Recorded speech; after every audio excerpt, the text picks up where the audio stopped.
Hello everyone, welcome to week 4 of your Career Success for Pharmacy Technicians course. This week we are going to be covering the chapter 4 in your English textbook. That chapter is all about verbs. Verbs are words that either express some sort of an action or some sort of a state of being. And so you're going to be looking at how to identify those different types of verbs. What are main verbs versus helping verbs, the different tenses of the verbs, and how to figure out whether or not you are using the correct tense of a verb. So those are just some of the different things that you're going to be looking at in the textbook this week. So make sure that you are going through and looking at chapter 4. Make sure that you go over the summary at the end on page 70 before you attempt to go ahead and do any of the applications or anything like that. And if you have any questions on it, make sure you're asking before you turn in that chapter review. It's really important that you understand what they're actually asking of you in each of those sections before you try to turn it in. Then the second part of what you're going to be doing this week is on your screen right now, and it is step 1 of section 1 in your other textbook.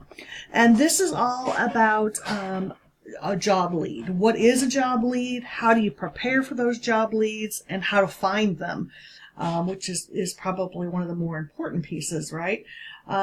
So the first thing we're going to be looking at is, what exactly is a job lead? How do we get prepared for those? So you want to make sure that you know what you're doing. You want to make sure that you are organized and that you're getting ready.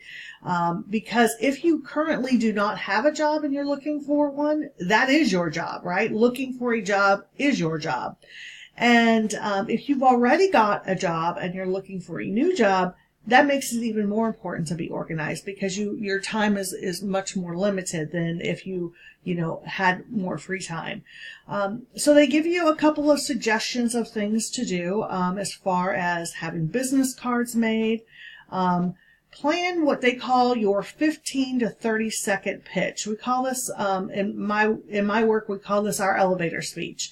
What can you say about yourself that will get someone to give you information so that you can so that you can get a lead towards a job? So they give you an example here. When I graduate, I'm looking for a job as blank, fill in something. Do you know of someone I can contact about a job opening? So that's the key, is asking. You got to ask for that information so that you can, find what you're looking for. Now, this is an example of a business card. Obviously, it's not the same as a business card if you already, if you owned your own business or something like that. It's going to be more of a little tiny mini snippet of your resume, so to speak. So it's going to contain information, how to contact you on one side, right? Your cell phone number, email address, what are you looking to do? What are you wanting to be? And then on the back side, skills, some of those skill sets that you might need for those particular positions that you're looking for. So that's what they're suggesting as far as a business card goes. Anytime you do have the chance to meet with someone face to face or even talk with them on the phone, following up with a thank you note is a great way to make sure that you are on the top of their mind so that they don't forget about you. Make sure that it's legible. I would not type it. I would handwrite it if I were you, and make sure that it is something that they can, go, oh, yeah, I remember that person. Okay. But don't make it too wordy. Finding a mentor in the field is also a great step in getting job leads. And then they give you some other things. The school career placement offices. We have a placement office. Make sure that you're working with them.